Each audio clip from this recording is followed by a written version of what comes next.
হুজুরদের অবস্থা।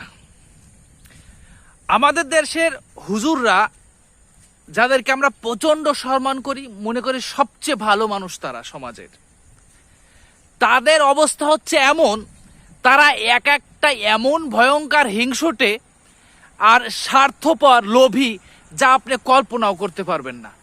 তাদের ভিতরে সততা, ন্যায়পরায়ণতা কতটুকু কি আছে না আছে, তারা যে প্রচন্ড হিংসুটে, এটা বাস্তব সত্য কথা। ধরেন এতকাল আমরা দেখে আসছি আমাদের হুজুররা, এক হুজুর আর এক হুজুরের সমালোচনা, কামরা কামরি, কেদা সুরাসুরি তো এতকাল পরে আমরা দেখছি। কিন্তু এখন আমাদের কিছু হুজুররা কইলো যে না, আমরা এই কাদা সুরাসুরি আর বহুত করছি, এখন করব না। চরমনার পীর যে জামাত ইসলামদেরকে কাফের মনে করতো, তারাও বলছে না রে, আর এরকম করে করে লাভ নাই কো, এতে আমাদের নিজেদেরই ক্ষতি হয়। যাই হোক না হোক, আমরা এখন সবাই ঐক্যবদ্ধ হয়ে আমরা একটা ঐক্যবদ্ধ থাকবো, বা রাজনীতি করবো, বা যাই করবো। এখন আর এক শ্রেণী কয় না, এটা করা যাবে না কো, এটা করলে পারে তো ওরা তো উপরে উঠে যাবে না, তখন তো আমাদের দাম থাকবেন না কো, না না না না না না, এখন এটার বিরোধিতা করতে হবে। অথচ ওই যে গণতন্ত্র কুফুরি কয়া এখন শুরু করে দিছে, মনে করেন যে নতুন ফেতনা।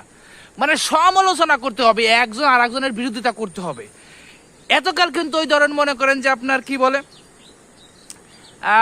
বিএনপি, তারপরে যে আওয়ামী লীগ, এরা ক্ষমতায় ছিল, এদের নেতাদের সাথে বসে বসে মিটিং করছে, দাওয়াত খাইছে, অমুক করছে তমুক করছে, তখন কিন্তু ওই সমস্ত নেতাদের কাছে কখনো বলেন যে কুফুরি, গণতন্ত্র কুফুরি, আপনারা এটা করেন না, এটা না ভালো না, হ্যান তেন তেন, এসব কিন্তু কিছু বলে নাই গো।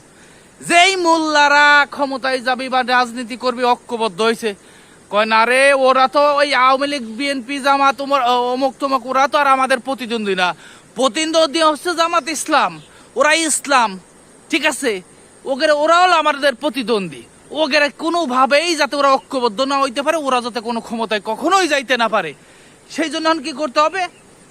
সমালোচনা শুরু করো। কি করব? গণতন্ত্র কুফুরি, গণতন্ত্র কুফুরি, অমুক তমুক, হেন তেন শুরু করে, এই যে দেখো, মানে মূল কথা হচ্ছে যে এই যে ফেতনা, এই যে সমস্যা, এগুলা আমাদের দেশের হুজুরদের ভিতরে আছে। এতকাল গণতন্ত্র কুফুরি ছিল না, হঠাৎ করে মনে করেন যে গণতন্ত্র কুফুরি আগেও ছিল, কিন্তু এইভাবে কোনোদিন তারা কিন্তু বলে নাই। গণতন্ত্র কুফুরি শুধু জামাত ইসলাম আর চরমোনাই বা যারা ইসলামী দলগুলো আছে তাদের ক্ষেত্রে। আর যদি অন্যরা ক্ষমতায় চলে যায়, তাহলে কিন্তু ওরা জীবনেও তাদের কাছে যা বলবে না।